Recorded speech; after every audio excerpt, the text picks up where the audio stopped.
क्या पाकिस्तान के वज़ीर दिफा को इसका रिस्पॉन्ड करने के लिए नहीं आना चाहिए था, या फिर DGISPR का आना आपकी नज़र में ठीक है? क्योंकि उनका जो हलफ है वो बहुत महदूद करता है कि वो किन इशूज़ के ऊपर बात कर सकते हैं और किस पे नहीं, लेकिन उनको इस पे सियासतदान की जवाब पर वैसे ही रिस्पॉन्ड करना पड़ा, हूबहू उन्हीं अल्फाज में।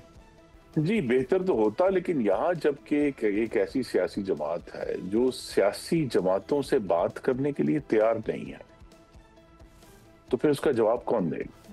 जो मुकालमा करने के लिए तैयार नहीं है, जो पाकिस्तान के अवाम के मसाइल के ऊपर गुफ्तगू करने के लिए तैयार नहीं है, वो बारहा, एक दफा नहीं, कितनी दर्जनों दफा कह चुके हैं कि हम तो सियासी जमातों से बात नहीं करेंगे।